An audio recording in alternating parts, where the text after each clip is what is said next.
मैं doctor Shailesh Khandelwal, BSc MBBS gold medalist, एक बार फिर अपने रायपुर स्थित holistic approach toward health and disease के क्लिनिक से संत कबीर जी की ज्ञान गुदड़ी की यात्रा पर निकले हैं, एक और आगे वाले दोहे के साथ।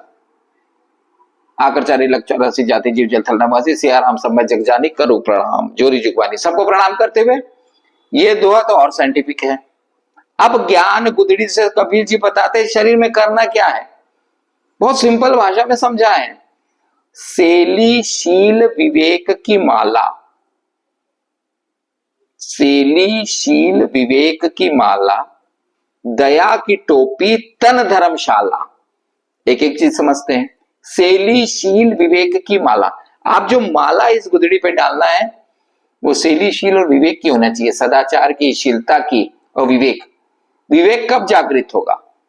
जब आप सत्कर्म में लगोगे, सद्भावना में लगोगे, भगवत ध्यान में लगोगे, तब आपका विवेक जागृत होता है। विवेक जागृत होने से क्या होगा?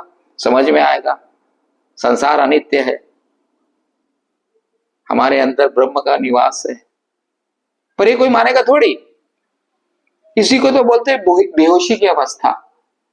हर मनुष्य को ये मालूम है कि वो यहां यात्री है, ये संसार एक उसका थोड़ी देर का अस्थायी निवास है, पर कितना माथा फोड़ी करता है। तो कबीर जी समझाते हैं सेली शील विवेक की माला, दया की टोपी। जब आप ये समझ जाते हैं कि हमारा घर नहीं है, शरीर नहीं है, तो दया का भाव उत्पन्न हो जाता है। अब सभी प्राणियों की दया करते हैं, दया की टोपी पहननी पड़ती है।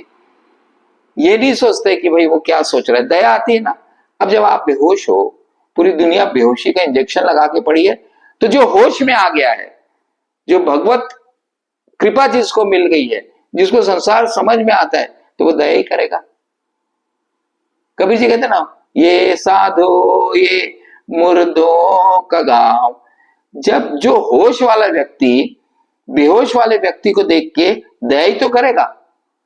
तो सेली शील विवेक की माला, दया की टोपी तन धर्मशाला। कितना बढ़िया कबीर जी ने बोल दिया।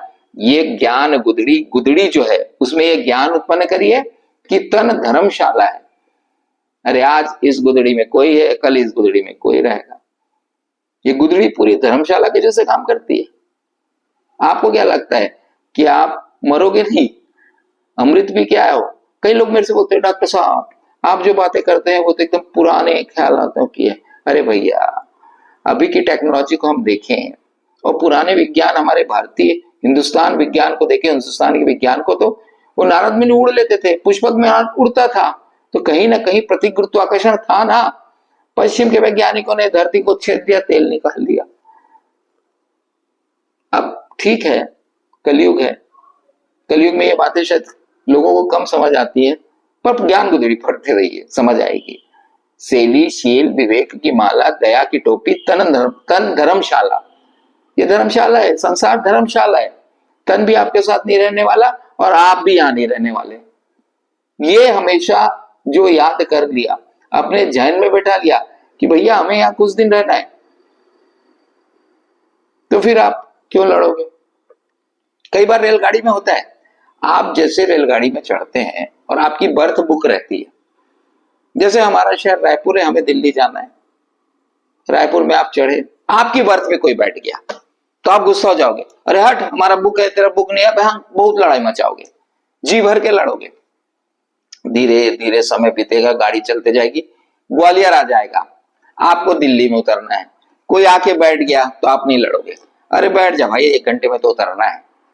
क्यों? भाव क्यों बदल गए? जैसे जैसे समय बीतता जाता है आपके भाव बदलते जाते हैं। आपको पता चलता है कि आप रेलगाड़ी में बैठ के ये थोड़ी कहोगे कि रेल मेरी है, लोग पागल कहेंगे, तो आप भी तो पागल ही हो, शरीर मेरा है करके पगला रहे हो।